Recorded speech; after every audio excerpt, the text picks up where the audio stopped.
Hello babies! Siguro nagtataka kayo kung bakit nakikita nyo ngayon ang Senior Mind Talks, no? Alam nyo mga babies, sa totoo lang po, nagtatapat ako sa inyo. I must confess, wala na po akong, nawalan po ako ng gana na mag Senior Mind Talks. Siguro matagal na. Kasi, well, while I was browsing social media in general, ay lalo na po nung nakita ko na pinagtatawanan o ginawang subject or content ang our Lord Jesus Christ, I felt that this avenue is not worth it. So, totoo lang po. Kaya ang Mommy Inspire and Prosper ay nakikita nyo lang pag ang mga admin ko ay may ibinibenta, inaalok sa inyo ng maganda, or may ino-offer kaming bag na naka-video kasi po ina-unload yung bag for a specific purpose, not for earnings. Totoo po yan. Again, to those who will watch this video for the first time, I'm Mommy Inspire and Prosper, and this is Senior Talks and Senior Mind Talks. And medyo nangangapa po ako ngayon dahil parang first time ko uli. Kasi nga po sabi ko, I decided I don't want to join the caravan na para pong, you know, ang mga content po is not to the level. Sa akin lang po ito. All of what I'm saying is my own opinion. Wala pong judgment, no nothing, no anything mga babies ha. Wala pong judgment, no nothing, no anything. My own as a senior. Okay babies, the reason why last Sunday to be very exact, last Friday po, somebody went to my home and asked for help. Oxygen tank. Kaya po ang title nitong Senior Mind Talks is Oxygen. Kasi po nung araw, during the pandemic, nag-band together kami ng isang tao by the name of Villalon Dizon, Project Oxygen Tank. And fortunately, naka-recover po lahat ang nangangailangan ng oxygen and ready pa rin po here in Cuenca. Pero this time, lumapit po ang isang Tagalipa, Batangas, at asking the help for an oxygen tank for a 4-year-old baby boy by the name of Angelo Luis Macalalan. Hindi ko po siya kilala, wala po, no reason, no referral, no nothing, no anything. It just came to pass. So, in passing po, sabi ko, sige. Pero kailangan kong makita ang magulang o relative. So, nagpunta po ang kanyang lolo at ang ama ng bata. And they told me the story of the child, si Jello. He is in Facebook. May Facebook account po siya na ang nag-a-upload po sa kanya ay ang kanyang mommy. Okay? Ngayon po, to make the long story short, pinahiram po namin ng oxygen tank, and even though hindi taga rito sa amin, and nadala po nila. That was a Saturday. Unfortunately, or fortunately, Jello went to heaven that Sunday morning. So, I was medyo malayo po sa amin yun. No need to go to his way. At wirang ko, nagawa naman namin ang dapat namin gawin. But then again, a force is telling me to go and look for him in Lipa. I don't know the place. Basta in Lipa. Dito po sa video na to, nagkakaroon kayo ng snippets kung paano. Okay. And I went there and I was able to talk to the mommy of Jello. Kinuwento po niya ang 4 months ordeal nila. Jello was a very happy child, an only child na nagbibigay ng saya sa isang pamilya na kung tawagin niyo po minsan ay salat sa buhay, walang pera, mahirap, etc., etc., etc. Or marginal, or this or that. I don't know how you call them. But I call all of us children of God. Yan po ang paniniwala ko. Akin lang po ito. Ngayon, napapansin nyo may galit ang aking boses. Bakit? Kasi the way Jello was treated in the hospital, provincial hospital at that matter, government hospital at that matter, charity hospital at that matter, ay treatment ng isang walang pera. Ironically, isn't it? Kasalanan pabuwan ng tao na wala kang pera. Kasalanan po ba ng Diyos yun na hindi tayo binigyan ng pera? At kasalanan po ba ng mga may pera na sila ay may pera? I don't think anybody can answer that as far as I am concerned. I cannot answer that. It's in God's providence. Pero at the end of the road, when we all meet our death and face judgment, ang alam ko po for sure, dahil yun po ang sinasabi ng lahat ng religious persons, walang mahirap, walang mayaman. Bakit po dito sa mundong to may mahirap, may mayaman? Bakit po ang isang treatment, medical treatment na kailangan ng isang bata who had brain tumor, dinala sa isang government hospital funded by our taxes na may mga negosyo, ay kontratuhin, I don't need to. This is not bashing. This video is not for bashing.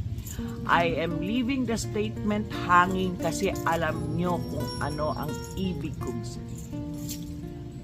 Yung po bang bata na umiiyak sa swero, lalagyan mo ng paracetamol na napakalapot?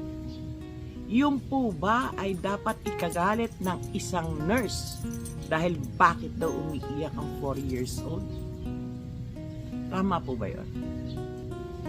Sa akin po, sabi ko nga po sa mami niya, kung sa akin nangyari yan, sasampaling ko yung nurse na yan.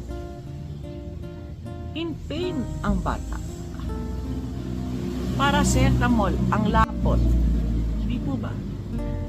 But then because of humility, dahil mahirap sila, they accepted it. Para lang po mabigyan ng lunas ang kanilang anak. Even the janitor of the hospital, if you will see this, you are a janitor. Meron kang anak, may apo ka, siguro, ewan ko. Iniurong nung ina para makakain ng anak na pasyente niya, si Jello. Magagalit ka dahil inurong ang mesa? Kayo na ho maghusga. Wala po akong karapatan maghusga, pero sa sarili ko, ako ay galit. Siguro po pag nangyari yan sa isang batang may brain tumor na merong kayamanan, pera, or itsurang mayaman, pero yabang, ay lahat po yan ay ibibigay ng ospital. Di po ba? But why? Why? Pero si Jello po at ang kanyang pamilya ang nagpabalik sa akin to this talk, Senior Mind Talks. Alam ko po, this is not a popular vlog site. 67 years old eh. I know na you may not even finish this video. Pero doon po sa magtatapos ng video to, lahat po ng government agencies pinuntahan nila. As you can see, pati radio, teleradyo, DSWD, Rafi Tulfo in action, ni-refer sila sa DSWD, etc. Through to the office of the president, you can make an interview of the mother. Lahat lang po to sinasabi ko sa inyo. Alam niya, nagpunta sila just for the sake of the child, even though comatose at lalabas na lang po, ay hindi makalabas dahil wala silang pera. Dumidili mo ang video kasi umuulap. Ewan ko kung bakit. Anyway, I will continue. Luminaw po uli. So, wala po akong ginagalaw dyan. Alam nyo, kaya po parang kung 3 man po tayong mag-like or 4 man lang tayong mag-like, sabi nga po ni Jesus, when 1 or 2 people praise, that's a lot of manna from heaven. Ang akin po ay lesson as a senior. Hindi po dapat ganun. Kung meron po tayong kakayahan at ang nagsalba po sa kanila ay hindi mga government agencies, yes, of course, there is. I think yung mga Department of Health yata shouldered the expense, pero walang ambulansyang maghatid dahil along the way baka mamatay ang bata, problema pa nila.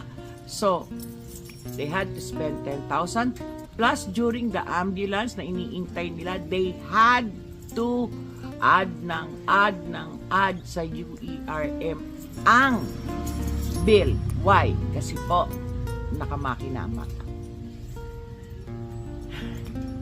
Yes.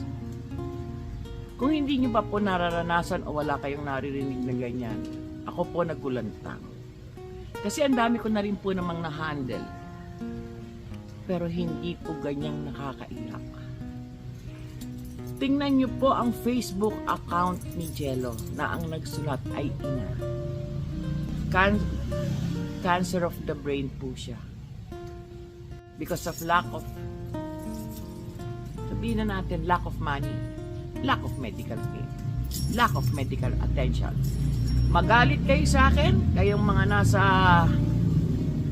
allied sciences, doctors of medicines, anesthesiologists, etc., etc., etc., nang dahil sa inyo, na-delay ang MRI, dahil meron kayong mas priority. What could be the priority na i-MRI, sasakan nyo lang ng anesthesia para matulog ang bata, para makuha ang MRI?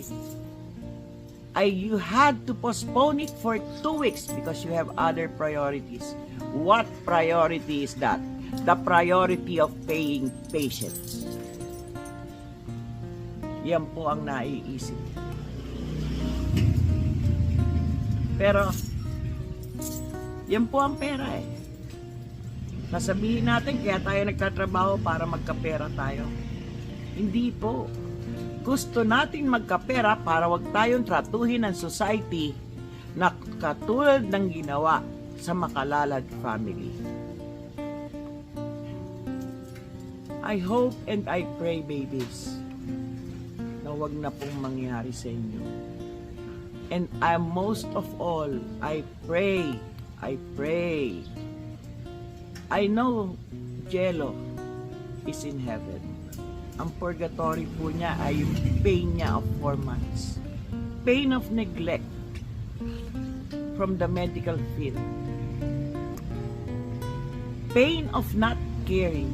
Only ang kanyang magulang, ang pamilya, ang mga kaibigan, ang barangay, etc., etc. And from, katulad po ako, isang oxygen ang naitulong ko na lang kasi Yun na lang po ang hiningi. Pero hindi ko po sila kilala. Up to now. Pero hiningan ko po ito ng permiso because hindi po maano ang konsensya ko.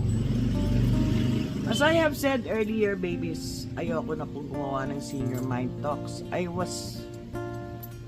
Nawala na po ako ng gana Kasi when I see, gusto ko po kasi sa isang senior na katulad ko, makakita ng inspirational, mga kwentong nakakatulong, hindi po mga kalokohan. Tama po siguro yung sinasabi ng end times. The work of the devil will be more popular than the avenue towards the road in going to heaven and be with our God. Siguro po nasa stage na tayo ng ganun. Ako po yun ang naiisip ko. Akin lang po. Again, disclaimer. Ito po ay opinion ko lamang. Mommy, but you can verify the veracity of what I am making or telling sa inyo. Not that if we will have just kindness in our hearts, babies. Kindness. Care. Even though mayaman ka o mahirap ka, proper treatment shall be given to everybody. No caste system of being rich, being poor, money, no money. At kung kayo naman po was given financial abundance, share that financial abundance.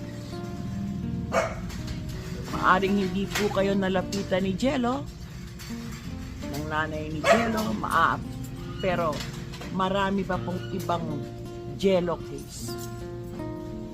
Hindi lang po bata, kahit po ang isang senior, kahit po isang middle age, isang whatever. Marami pong hindi kumakain. Kayo kumakain. I know you are because you are watching me. So therefore, meron kayong luxury of, katulad natin, ako.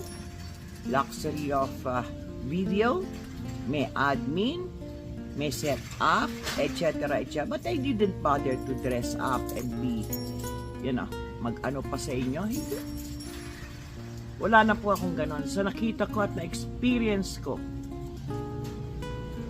the disparity of the rich and the poor. Iba po ang trato nyo sa mahirap. Pero always remember, at the end of the road of life, wala pong mayaman. Wala pong mahirap. So babies, if you are marginal, advice ko to sa inyo. Kung kayo po ay walang pera at sakaling dadatnan kayo ng problemang ganito, magyabang na kayo. Yes. Pag kayo ay tinanong kung may ibabayad kayo, may ibabayad ako. May 10 hektarya ako, magsasaka ako, or whatever, mag-imbento na kayo, patatawarin naman kayo ng Diyos. So long as maisalba nyo lang and give comfort to your loved ones. Yan po ang magandang yabang. At kung kayo naman po ay may pera, tingnan nyo rin po yung mga nasa charity ward. Go out of your cocoon of the society of the rich, the powerful, and the famous. At kung kayo naman po ay nasa government agency, public hospital, alam nyo, ikinokomment ko po yung mga nurses sa UERM na tumulong sa pagbayad. Estudyante lang po sila, but they help the mom. But I don't commend yung pong nurse na yon na nagsabi, bakit ka iyak ng iyak? Sa swero na nga kita sinasaksakan, umiiyak ka pa. Don't you know the pain na pagsaksak mo dito sa swero ng isang malapot na gamot? Kung ang kaming matatanda pag sinaksakan ng ganon, napapangiwi, bata pa na may brain tumor na 4 years old. God bless you. And to the hospitals, I address you. Ang yaman nyo na ho. Dami nyo ng pera, owners of hospitals. May charity nga kayo, di ba? Funded by the government, the Department of Health, etc., etc.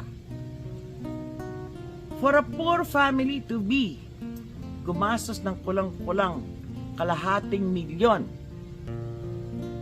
para lang mailabas ang kanyang anak na comatose. Mag-isip din mo kayo.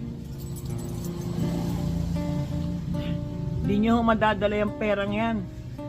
Maniwala ho kayo. Ako nung una, ganun din ako. Puro pera iniisip ko. Pero my eyes were open. Hindi ko madadala yan. Alin? Ito? Dadala ko. Di nga ho ina-appreciate ng immediate family ko yung naipundar ko. Sa heaven pa i-appreciate ito? Sino nag-a-appreciate? Kami po. Ako. Asawa ko. Kami lang. Extended family ko. We live in peace. We live in harmony. We live in God's love. Nawala po yan sa akin for a while.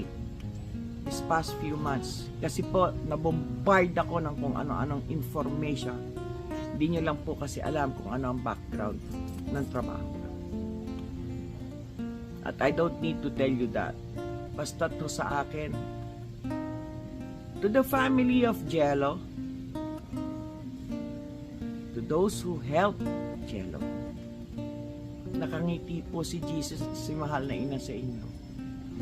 Pero dun po sa nagpahirap sa buhay ni Jello during the time of his sickness and the time of crisis of the family, God bless you all. Uulitin ko po, wala pong mayaman, wala pong mahirap. Upon your death, alam nyo ang tanong sa inyo. Baka itanong sa inyo, what did you do to Jello nung ikaw ay nurse na bata pa? To the anesthesiologist, what did you do to Jello nung ipostpone mo? What did you do? Baka po yun ay itanong sa inyo. Hindi yung gaano kayo kagaling na anesthesiologist.